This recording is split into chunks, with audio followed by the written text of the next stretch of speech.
আছিলে চাৰিখনতে বৰষুণে আছিলে বনৰগাঁও চৰাইবিল 13 চিৰাং আৰু আমাৰ এতিয়া থুৰিবাৰী উলুবাৰী সকলো জায়গাতে বৰষুণ কিন্তু বৰষুণৰ মাজতো মিটিঙত সবে আহিছে ৰাইজে বিজেপিক এবাৰ ভোট দিব।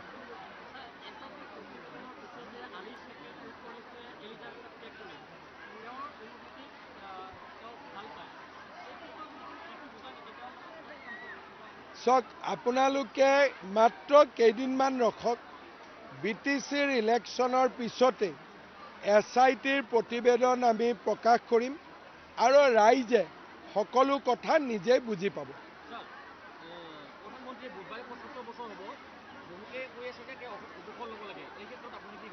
প্ৰধানমন্ত্ৰী ডাঙৰীয়াৰ দৰে মোৰ যিমান ষ্ট্ৰেংথ আছে তাতকৈ প্ৰধানমন্ত্ৰীৰ দুগুণ ষ্ট্ৰেংথ।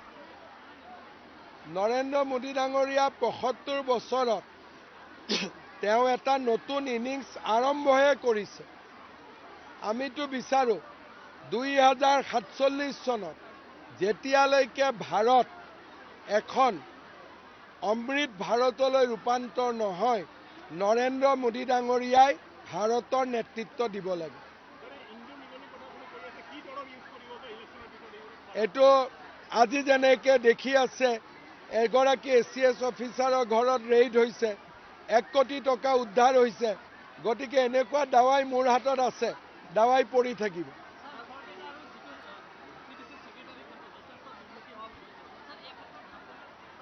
এই VCDCৰ ব্যৱস্থাটো ইলেক্টেড হ'ব লাগিব আৰু যি ধৰণে VCDCত এপইণ্টমেণ্ট হয় এই ব্যৱস্থাটো সলনি কৰিব লাগিব। যি জাতি উপজাতি যি গাঁৱত আছে সেই ধৰণে আমি VCDCবোৰ বনাব লাগিব।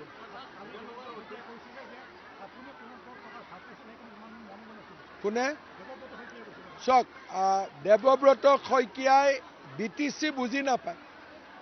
ইয়াতে মই যদি প্ৰমোদ বড়ো বা হাগ্ৰামা মহিলাৰীৰ লগত যোৱা কেইবছৰমান নাথাকিলোহেঁতেন বড়োলেণ্ডত শান্তি আহিলেহেঁতেন নেকি? কংগ্ৰেছেতো জ্বলাই থৈ গৈছিলে জ্বলোৱা জুইকুৰা কোনে নুমুৱালে? তেওঁলোকৰ কাৰণে টকাৰ ভাগ অমুকৰ ভাগ এই শব্দবিলাকেই ঠিক আছে কিন্তু আমি এইবিলাক শব্দ ব্যৱহাৰ নকৰোঁ। BTCত বিজেপিয়ে শান্তি আনিলে বিজেপিয়ে BTCত এতিয়া উন্নতি আৰু বিকাশো আনিব।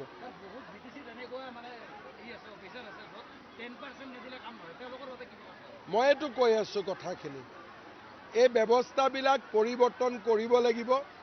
এবাৰ বিজেপিৰ চৰকাৰ আহিলে নিজে নিজে এইবিলাক ঠিক হৈ যাব।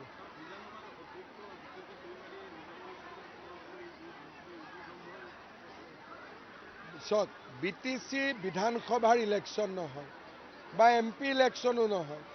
BTC আমাৰ নিজৰ ইলেকশ্যন এটা গতিকে ইয়াত কোনো বিশেষ পৰম্পৰা একো নাই। স্পীকাৰে নিজে যি ভাবে সেইটোৱে ইয়াত আৰু কোনো আইন বা বেলেগ কোনো একো নাই। যদি বিধানসভাৰ বা লোকসভাৰ নিৰ্বাচন হয় স্পীকাৰে কেম্পেইন নকৰে কিন্তু এইটো যিহেতু BTCৰ ইলেকশ্যন কোনো নিয়ম নাই যোনে যেনেকে ভাল পায়।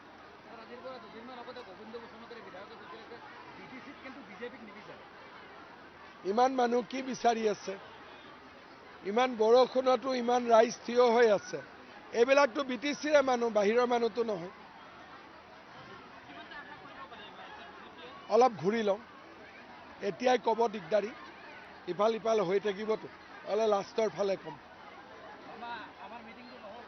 কৰি দিম।